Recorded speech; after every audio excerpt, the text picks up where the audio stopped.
This episode of TechPod is brought to you by Thwack. This year's Thwack Camp is over, but all the sessions are now available on demand. For over 10 years, thousands of tech professionals have joined this lively, interactive event for industry insights, product demos, and fresh perspectives on the ever-shifting IT landscape. Sessions include open telemetry for non-developers, automate your way to peace and happiness, silos are for grain, not IT, and what to do if someone drops a database in your lap and runs. Check them all out at thwack.solarwinds.com.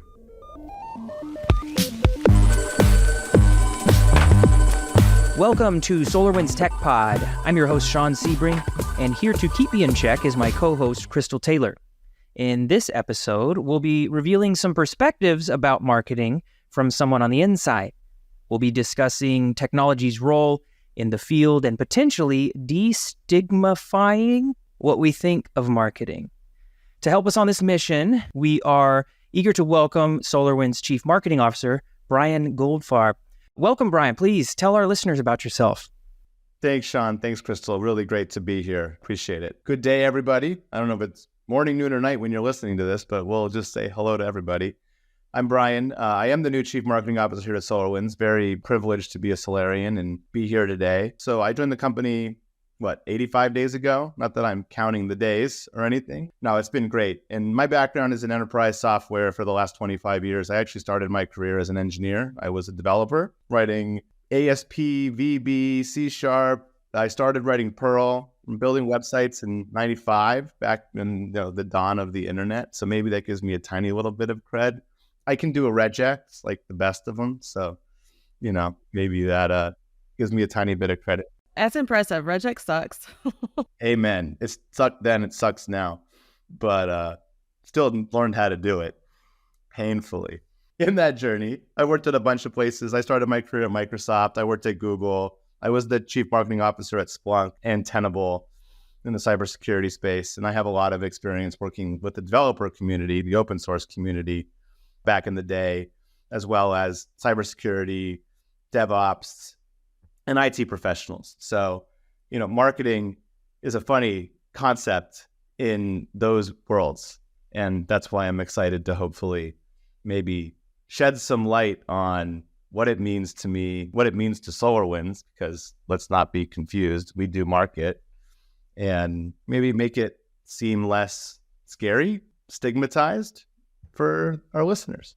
Yeah, and I think a good way to kind of start with that, and this is something we had talked about when we met kind of before our episode here, is talking about marketing as a tool. And tools are not inherently good or bad. So if you could say, what is marketing a tool for, that might help give us a foundation to kind of this conversation of marketing there.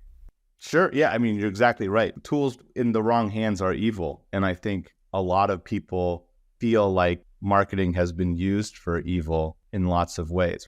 My view at the end of the day is marketing is just communications. It's information. It's teaching. It's how organizations or people communicate to each other, the means and methods and models, with the hope of leaving an impression. Hopefully that impression is positive. Sometimes that impression is negative, but ultimately you're trying to accomplish some outcome. And that's what the tool is for. And, it's changed a lot over the years. For those of you who have seen Mad Men and the kind of old school 1950s Madison Avenue view of marketing to where we are today, which is even scarier and stockier maybe. But the tool has evolved a lot. So I think marketers have a great responsibility to wield that tool appropriately for the audiences they're trying to reach. Can you expand on why you think teaching, why you would say educating, teaching? Yeah. I mean, when you think about the best teachers, they are the best communicators. They take complex topics, they simplify them, and you walk away from those conversations better than when you started. And at the end of the day, they're changing your perception. They're shaping your mind. They're growing you intellectually. And with marketing, that is one part and one method for how we can communicate. And I think when marketing is done great, it's hard to differentiate it from teaching.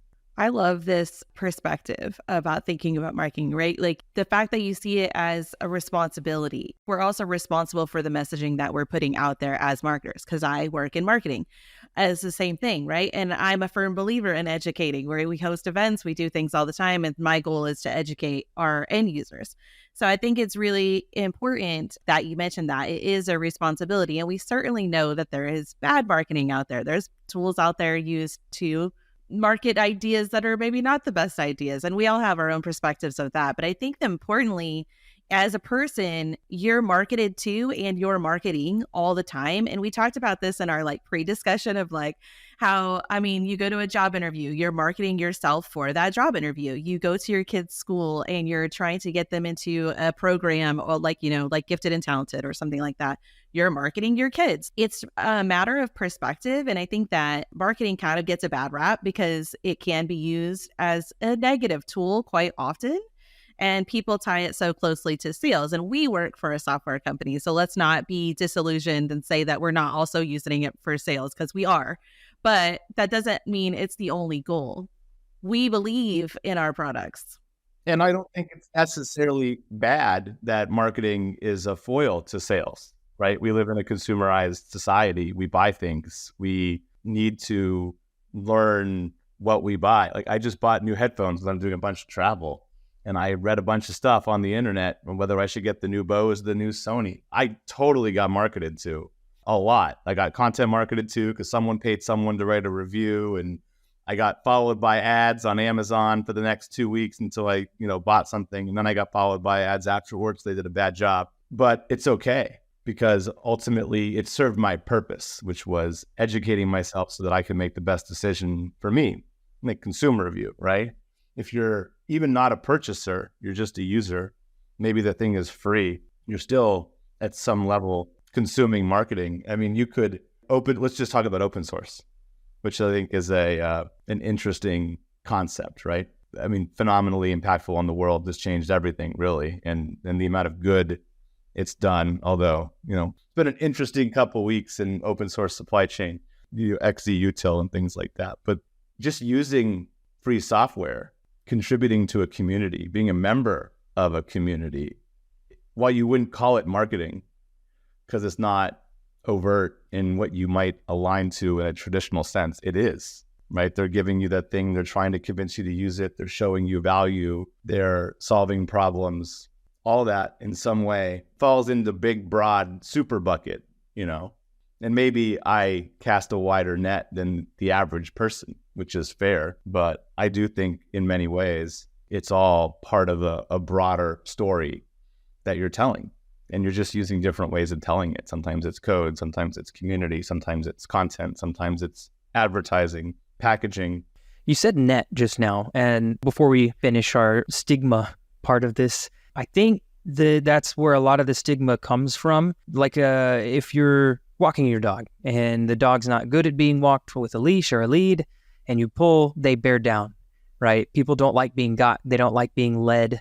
They don't like feeling that someone made them do something. And so when you, like you just said, net, it's not even that they wouldn't have wanted the product they were being marketed. They may actually walk away because they have this stigma that says, oh no, they're just trying to get me. I agree with a lot of your sentiment, which is I actually find it kind of convenient that maybe my Alexa or Google heard me and now they're helping do research for me and sending me these ads so that I can go through these reviews. And there's so much value to be taken from reviews and things like that. Like you said, someone may have been paid from it, but it's kind of an assistance to me in some ways on my journey to whatever I was looking to buy in the first place. So trying to embrace that marketing and be okay with it is something I was thinking about when preparing for the episode. There is a level of just getting over it, sure. But I do think, to the point of using tools for good or evil, right? And having some control. So I might not want the ALEXA sitting behind me to listen to what I have to say. But if I have control where I can say, hey, I don't want to do that. And I don't want you to do that. And you have, we talk about privacy, we talk about the right to be forgotten, we talk about a lot of the things that we're doing as a society to enable citizens to have more control over themselves in a digital world where your footprint is very complex, extremely unmanageable.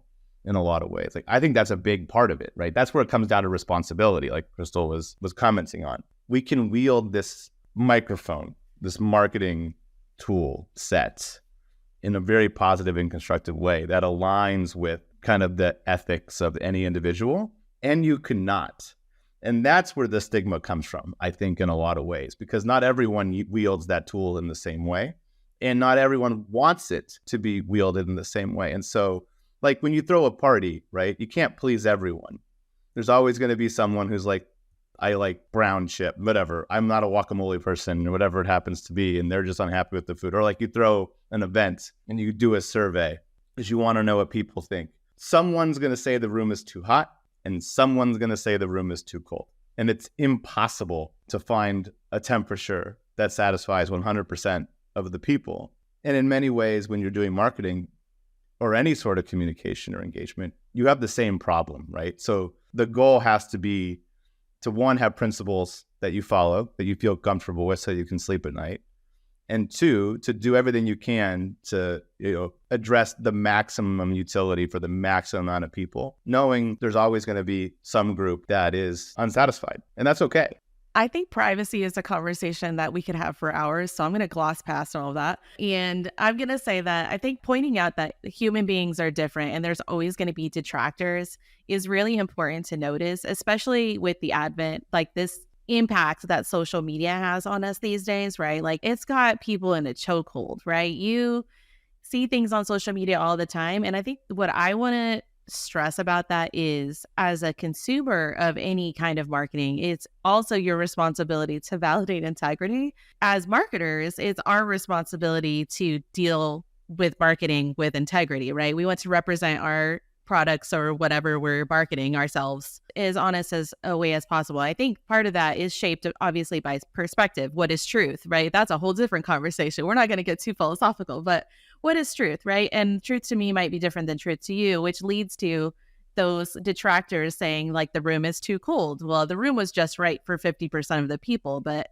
to me, the truth is that the room is too cold. There's a lot of wiggle room, I guess, around your interpretation and your perspective. I think it's really interesting to think about the fact that when we're building marketing, when you're consuming marketing, you should be looking at it as like they'll cast the widest net. They're trying to cover as many different perspectives as possible, which might not always match your perspective, but it doesn't mean that it doesn't necessarily mean that people are trying to get one over on you or pull the wool over your eyes, or like these negative reactions that people tend to have.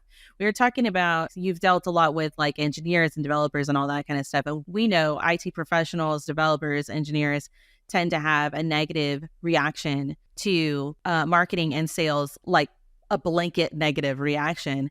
And I think earlier you stressed so much the importance of communication, and really all marketing is communication. And if people could think about it in that different perspective of like, just open your mind a little bit to see like, what are they trying to communicate to you? That should be your question when you're getting marketing too, right? We do all watch those reviews. I don't know those people, but I want to know what they thought about this thing before I buy it, right? They bought this thing. I don't know them. I don't have any idea if they've used many other things like this, and this one is the thing. I mean, sometimes they have and sometimes they haven't. So just like as a person that has to consume marketing, it's something to think about as you like go through your normal life. Oh, there's so many things you said that are worth exploring, right? Perception is reality. It's trite and an overused euphemism, but it is honest and right. So I think when you think about communications and the experiences that individuals have, it doesn't matter what your intentions were. Right? It matters how they perceived it, and their experiences, their biases, their backgrounds all play into that. And it has to be something that you hold in your mind. And as you're thinking about the best way to approach it, it's impossible to solve for everyone's perception. So you have to be really intellectually honest with yourself, knowing that you got to meet people where they are best you can. Truth is another funny concept. We'll stay out of the muck for the most part in the concept of software or in technology marketing. And I think one of the places where we've lost the room with technical users, whether you're IT professionals or developers or security professionals, like anyone who sees themselves in the mirror and says, I am a technical person, like they demand a type of truth, which is aligned to, can I touch it, play with it, use it, and does it do the things that you said it was going to do? And what's happened, for better and for worse, over decades in how people work with that community is what we say and what we do has diverged, right? There's become more and more daylight there. And that's a complex problem. And it has broken down trust and has reshaped truth for technical audiences. I think one of the things we talked about leading up to this is, I, coming from that background, one of the things I've learned is the best way to build trust with those audiences is to try to keep your story as close to the truth of today as possible. Where that breaks down a little bit and why it gets complicated is when people buy things, particularly in software, they're making a long commitment. Is it 6 months? Is it 12 months? Is it 4 years? It's a long time. And sometimes the future is also the present. And so that's a tough balance because you're communicating to people who want to know what's coming, and you're communicating to people who don't care and don't believe you until it's actually there. And sometimes that creates some of the friction and the disconnect. And that balance is, as I've learned over many, many years, impossible to strike. There is no correct answer, because if you go too far over your skis, you're going to upset everyone technical, but you might actually be right in the right place relative to the market and the buyer and the long-term needs.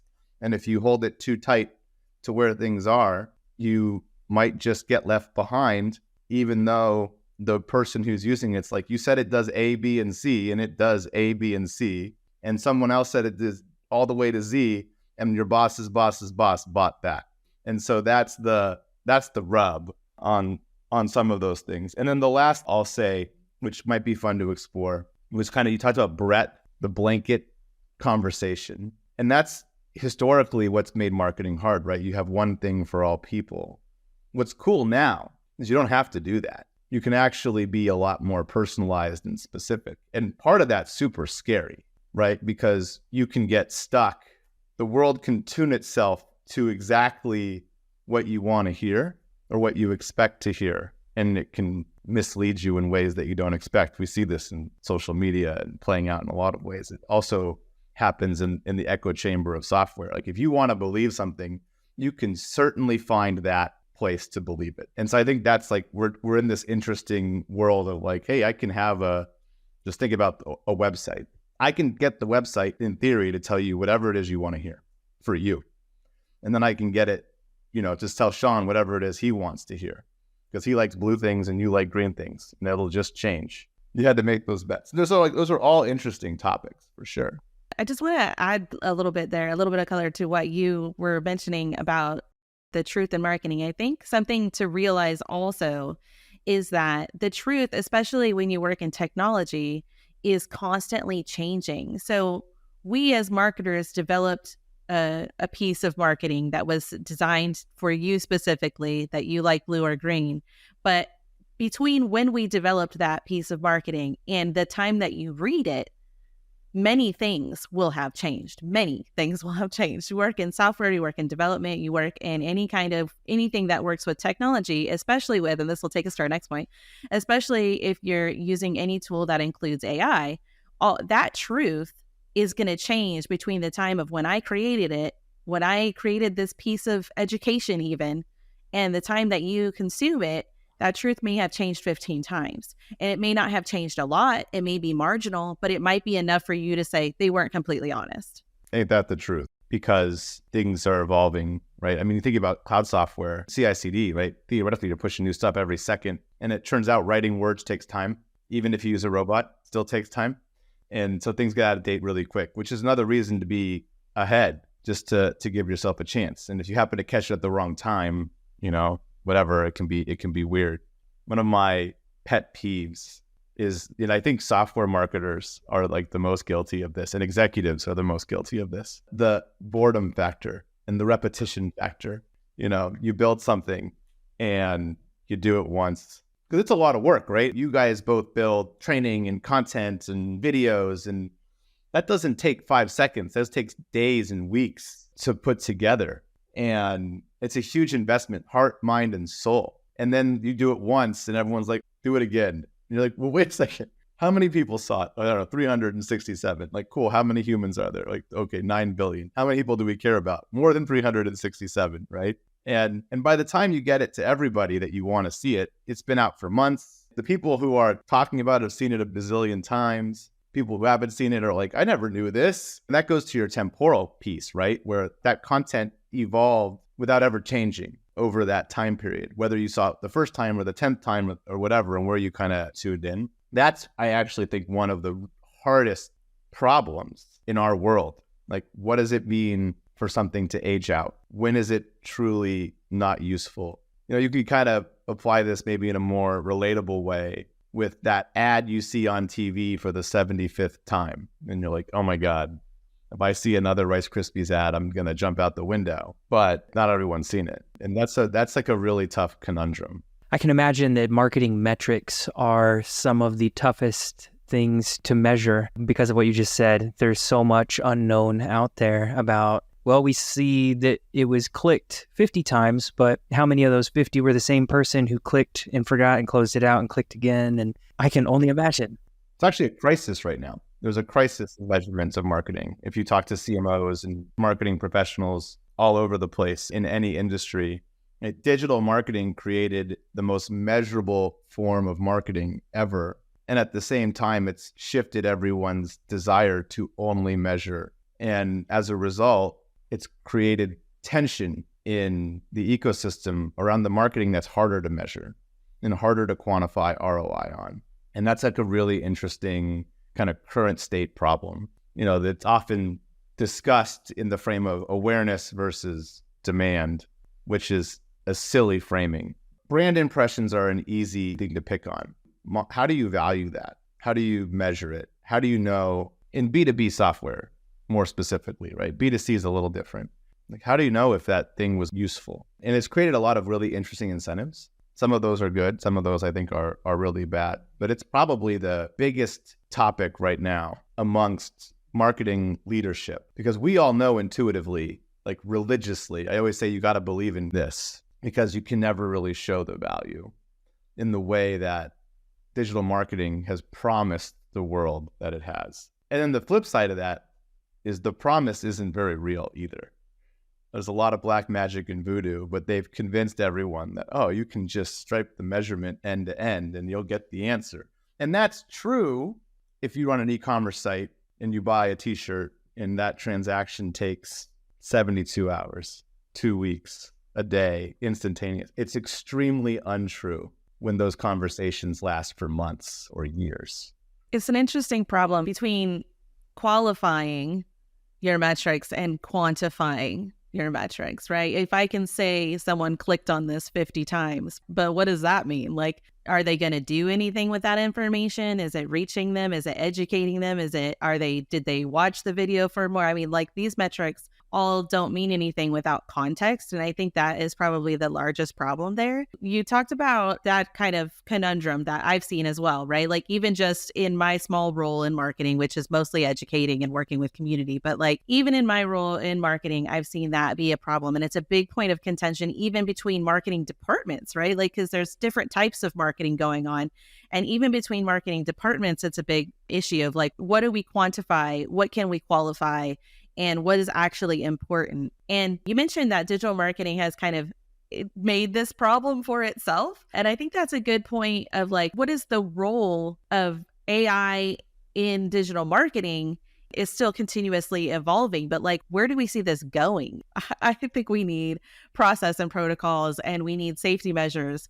And of course, there's the all-present privacy concerns, which we weren't going to get into too much. But I think that there are definitely regulations that need to be made because it is new technology. Like with any other tool and any other technology, even if it was like a hammer that I could wield, there are regulations around that. You can't just go buy 1 million hammers and then expect that it's going to do something for you, right? Like, it's the same kind of concept, right? You can't just go do those things. You can't go buy 1 million hammers from Home Depot. They don't carry 1 million at the same time. There is some sort of process and regulation around it, even if it's something so simple as that kind of a tool. And AI is much more complex and continuously still evolving. you actually can't disentangle those conversations. And it's okay. They're super important. And I think marketing is in crisis on metrics. I think the world is in crisis on what to do with AI. It was kind of an academic exercise 5 years ago for most people on the planet. And then in November 2022, when ChatGPT launched, by about January, those who were watching realized that everything was different now. And we're in the very early days of that transition. And it's a topic I'm super passionate about, right? So we can talk about this for a million hours, but its impact on marketing is dramatic. There are safety concerns. So going to truth, what is truth? There are trust issues, like we are still dealing with hallucination and the impact of that and what it means and how to think about its role in both product and marketing. We have completely changed the velocity equation. So what used to take time doesn't take time anymore. And so we're flooding the market. And because most people don't know what they're doing, it's all kind of the same, which breaks the discovery model on the internet pretty dramatically. You also are seeing the predominant discovery methodology, which is search, which we'll just call Google for now, is dead. I mean, it's not dead yet, but it's dead. And it's just a matter of when, not a matter of if, because there's no reason to search. The whole algo that they built, which was amazing back when they were competing with Alta Vista, is no longer interesting, because why would you search the internet when you can just get the answer from all knowledge? And it's going to be right, more right than whatever web page you had. So as a marketer, now you're starting to think about completely new concepts, which is how do you impact an LLM's training? Can you bias it in your favor? Should you? Well, whether you should or shouldn't, people are going to do it. So then you have to start asking all the second and third order questions. And you alluded to them: regulation. Then they're talking about government and the impact of policy, who follows that policy and why, how you enforce that policy. You can even, look at GDPR as like an early indicator of how hard this is going to be. The EU deserves a ton of credit for being way out in front and trying to protect individual rights around privacy and owning your data and having control. And it's still not particularly good or effective at scale. In spam, right? We all get tons and tons of spam every day. And it's illegal. Let's not be confused. And yet we still get tons and tons of spam every day. So we are in a really interesting time. I was at a dinner Tuesday with partners in Miami, and we were talking about 20 years, like the concept of 20 years. And so it's 2024 right now. And we were talking about 2004. And what did the world look like in 2004? Like, well, the iPhone hadn't launched yet. That happened in 2007, beginning in 2007, January 9th, 2007, in fact. Like the iPod had just come out. Like we barely had, cloud computing wasn't really a conversation at the time. So like 20 years is not that long. It's technically one generation, even though it's not, it's like the generational gap has grown in the world. But if you just kind of use the average of 20 years, it's one generation. 2004 and 2024, unrelated. And so if you kind of think of AI as an accelerant on change that is more significant than the convergence of mobile and cloud, it's really even hard to predict what 2044 is going to look like. Yeah, I can't even think about it. I just see the Jetsons. It's like, that was the concept back then of what the future is going to be like. And it's like the same bizarre concept of like your brain can't possibly quite imagine what it's going to be like because technology is advancing at such a rate. And you're right. AI is an accelerant. It's like it's throwing lighter fluid onto the fire that is technology evolution, right? Like it already was going so fast, exponentially fast, and now it's increased even further. So like think about what 2044 is going to look like. Exactly. The human brain is particularly bad at thinking about exponential growth. It's just not something that we're wired to think about. And AI is accelerating at an exponential growth rate. We learned that we were bad at exponential growth when we looked at COVID growth curves, right? People didn't understand how 2 could turn into 2 billion. Like that's just a hard concept. And now we're talking about how 2 turns into everything overnight. The thing that I see in marketing, let's just bring it to marketing and technology. The common conversation is like, well, it sucks, or it doesn't do this yet. And what I have to remind people is that if you can define the thing it doesn't do yet, then you've already defined the thing it's going to do soon. And if it's not doing it good, then you've just defined the thing it's going to do great soon. And soon isn't decades, right? It soon is days, hours, sometimes minutes. Because if you look at what GPT-3 did just in November and where we are with 4 and what we don't even see as the public, which is the next gen stuff, all the things that are bad now are already fixed. I mean, just look at what's happening in video. That's actually kind of where I wanted to chat with you on this next, because I think AI is still worth sticking to for a minute. And we didn't cast a negative light on it. We were just kind of saying, there's a lot to be concerned about with its potential. But just sticking to the exciting part, like if you weren't scared of its scary potential, tell me, Brian, how you plan to use and kind of, we mentioned it's a tool. AI is a tool, just like marketing's a tool. Like, I think the best ways to leverage AI haven't even been thought of yet, right? Because it's a tool. So it's like, what are things, ideas, and ways of leveraging AI that you're excited about and that benefit marketing greatly? It's an amazing topic to explore. I want to be very clear. I'm not scared of AI.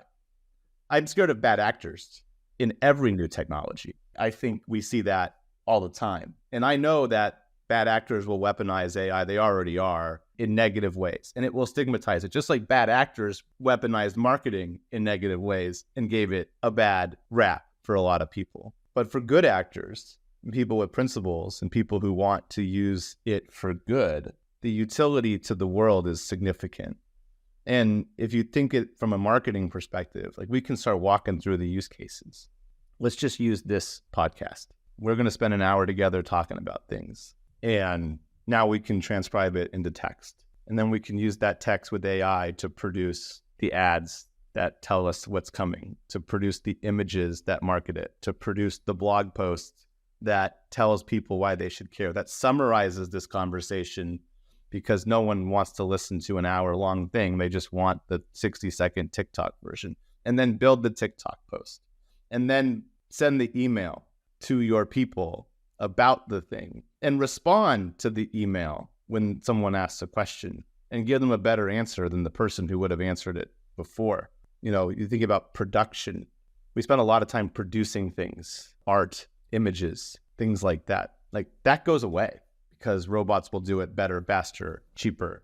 And that's a great thing because the people then can be creative as opposed to doing the rote work that has to get done. I think it's become an essential tool already as a thought partner. Like, I don't know anyone out there right now who, when they want to go debate something, doesn't go to an LLM and have that debate first.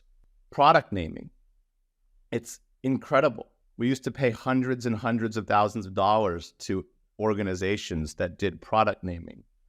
Now you can have a brainstorm with the robot and get to a great answer in 2 minutes. Is it as perfect as that organization? Not yet, but it will be tomorrow, right? I mean, the use cases are effectively infinite in our world. And it's also scary because it introduces this entire issue of provenance and trust, right? So is it human? Is it not human? Who am I talking to? Do I care? Does it change my experience positively or negatively? And then how does that all get instrumented? That's just like the tip of the iceberg, Sean, on like where the use cases are going to change the marketing world. You triggered another question that's very close to that by using our example of this podcast episode, right? How far away do you think there are tools that do exactly what you said as part of a platform? Because today, as far as I know, there are marketing platforms where you could say, here's a tool, check the boxes for what type of content you want, and it spits it all out. The first gen stuff exists today. I say there's a lot of grift in this space right now because there is, right? Everyone has basically painted AI on everything. And one of the challenges is it's hard to go through the noise of the market. There's a land grab for an infinite amount of capital that's flowing towards the ideas around it. So that's the first issue. But there are real products and real things out there that are exploring these concepts. I've seen them and they work. That's what's crazy. Going back to learning, education, and marketing, all of this requires new skills that we have to build and develop, right? And as you build those skills, you'll have them. But yeah, there's a huge explosion I'll go back to your question. Is there going to be an explosion of companies and product that service what I'll call creators? 100%. Already happening. Hundreds of millions or billions of dollars are flowing to those companies. There's a million questions around what ends up happening because you have a lot of legal questions around copyright, trademark, infringement, things like that. That's all being explored. That's the policy side of this. All the things I said about this podcast are doable today with software that exists right now. To be clear, we're not using it. No, we're not. Although I'll speak as the SolarWinds CMO. We should be. We're not, though. And I think companies are rapidly trying to figure out how to do it and the right way to do it, because I think that's where it gets really complex. Well, it's, that's the thing in technology as well. Like, even when you're using technology, is where's the risk versus reward on being on the bleeding edge, right? Like, it's first gen. There's risks with that. There's obviously going to be bugs. There's going to be things that have to be worked out. It's anything in technology, anything at all. So it's a good point to bring up. I did want to touch back on, you were talking about how this is going to necessitate new skills. And this is for marketers, but if we're going more broadly with AI, this is for everyone. Sean and I have had several conversations. Engineers are more impacted today than marketers in this world. I think the important thing to remember is, like, if you are getting scared of the repercussions and the new skills you have to learn that aren't there yet, right? Like, is the most important thing to think about is the skills that you really need to hone are critical thinking and asking intelligent questions. That will lead you to the rest. That will lead you to develop the other skills that you'll need to keep up with the trends. Is critical thinking and asking intelligent questions and verifying that integrity. As I've said before, AI is only as good as the data that it's based upon. So anything that you're using it for, keep in mind that you need that data to be validated and it needs to have integrity. And you said earlier, it's going to have bias, whether you want it to or not. And that is true. That's one of the largest problems that AI is having right now, is the bias, which humans already have, right? We already see it all the time. Because humans have it, so does AI. That's right. And I think that's where people struggle, right? The problems we see in AI are the exact same problems that manifest in humans. I think the expectation is that computers are better than us in that way, because theoretically they should be unbiased because they're not human. But the fact is that they were created by humans and we don't have quantum computing. Well, I mean, again, what's the concept of superintelligence? Like, what's the implications of superintelligence? Would humans even be able to recognize superintelligence? Because in theory, superintelligence should be so intelligent that it tricked the humans into not realizing it had happened. If you start thinking about, we talked about generative AI, right? But all of this is really about AGI and, whether we can achieve it. What does it mean in getting there? And it is philosophical, but it won't be. Right? There are philosophical conversations today that will turn into actual conversations tomorrow. And, does that impact our audience? No, but these are the things I think our audience thinks about all the time and is pondering, what is the impact? And I think Microsoft got it right with their branding of Copilot in the short term. A friend of mine works on the team, and when they first launched, I remember texting him and being like, "Oh, you guys totally nailed this." The marketer in me was like, brilliant, right? Because we're so afraid of it, human in the middle, blah, blah, blah. Is it going to replace us? We've always had these fears about the robots are coming for our job. But the idea that the robots will be our partners and make our lives better and change where we spend our time, our critical thinking, our questions. And that's what you see today. And so if you take the engineering hat and put it on for a second, you used to have to go open up the book and find the algo or the API documentation, right? And now it just tells you what to write. And do you feel good about that or bad about that? I feel great about that. I think that's amazing. I shouldn't have to figure out how to write the algo. I should just be able to tell it. And I think if you pull the string not too long, the number one programming language in the world is going to be English. It's not going to be whatever it is today. Well, that kind of resonates with what Crystal said, which is asking good questions, right? My mother was visiting for a few weeks in March, and, to her and her generation, she's not as used to AI. And I was telling her there's a whole new skill and trade around folks who know how to prompt AI. Right. It's a whole new skill. And in fact, I believe it was Singapore. So I hope I'm not wrong saying this. They're releasing new higher education for that generation to be able to keep up, teaching them how to prompt AI and leverage AI so that they're able to keep up with the younger generations, because it's such a powerful tool. Like we said, exponentially, they're going to be left in the dust if they don't know how to use it. I mean, the phrase that's kind of the term of art that's materialized is prompt engineering. That's the skill that you put on your resume, right? What does that mean? Like, TBD, right? But There will be a new C-level role for it soon. So I was kind of blown away when I saw Chief Experience Officer. So I was like, okay, there's got to be a new chief role coming up in this realm. But yeah, this has been just such a different perspective on things, right? Because we did turn it into a topic of tools in education. As catchy and made up as we're trying to make destigmafying marketing, I think we've done a pretty good job of just kind of hashing that out over the last 45 minutes or so. that's exactly right. Like, a lot of the things wielded in the right way are incredible. Things not are bad. And how you perceive or how you choose to perceive something will impact your experience. And so I think if we think about my role as a marketing leader and our team of hundreds of quote unquote marketers, right? Whether it's AI or digital or community or branding or anything really, if we take the right headspace and like, hey, we're working with an audience, that audience has a set of needs. How do we serve those needs in the way that's the most respectful to them? I'm technical, educate me. Tell me the truth. I'm a decision maker, educate me and show me the future. Those are diametrically opposed. And one audience would hate the other. That's okay. That's okay. We have to be able to manage both. But we don't have to hate on marketing for that, because I actually think we're doing a service in that lens. As long as we're honest intellectually and actually about what we're doing and when. It gets gnarly when you start calling it manipulation.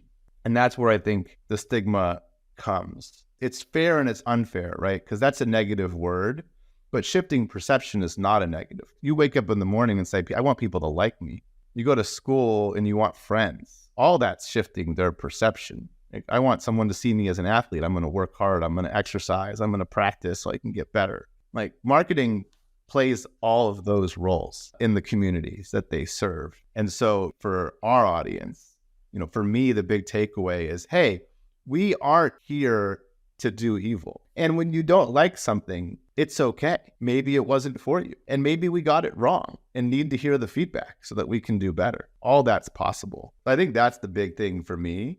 And I also think one thing I wanted to get across is there are marketers, most of them, who get this and who want to build a world where marketing is a discipline that serves in a high integrity and extremely useful way. Education, community building, perception shifting. Awareness building isn't bad either. Just because we're running TV commercials, radio ads, or just following you on with a display ad isn't necessarily bad, because it might just open your mind to something that you weren't aware of or that you didn't know. And then it's incumbent on you, the recipients of that marketing, to do the work, to learn, to get educated, to make smart decisions, and to participate in ways that make everything better. And that two-way is the shift I think that the whole world needs to have with marketing. And so when you think about destigmatizing, if you start to internalize some of these ideas, marketing gets a lot less terrible and a lot more awesome. I think that that's a really important point, which is that we as marketers are sharing a story, sharing a message, and the one you receive may or may not have been tailored to you. I think you've made a really important point too about feedback. We are listening. We get your feedback. Whether you liked it or didn't like it is important. And I think the important thing to note there is that, going back again to what I said earlier, just because you didn't like what you saw doesn't mean that it necessarily was targeted at you in a negative way, right? It may have just been intended for a different audience. Because we're telling different types of stories to different types of listeners, because people see things in different ways. We're different. We're humans. So, keep your eyes and ears open. Maybe it wasn't intended for you, but share your feedback. Maybe we can share a different message that was intended for you. Awesome. Yeah, thank you, Crystal. So, Brian, man, I really want to thank you for your authenticity. And, this has really helped me with the destigmification of my own perception of marketing. It was great to understand how another department leverages the things we as IT experts may forget can be leveraged outside of just IT. So Brian, thanks for joining us, man. Awesome. Yeah, happy to be here. Great to connect and hopefully meet a bunch of people online. And, I would encourage anyone, if they have feedback, I want to hear it. I'm pretty easy to find. Thank you, listeners, for joining us on another episode of SolarWinds TechPod. I'm your host, Sean Sebring, joined by fellow host Crystal Taylor. If you haven't yet, Make sure to subscribe and follow for more TechPod content. Thanks for tuning in.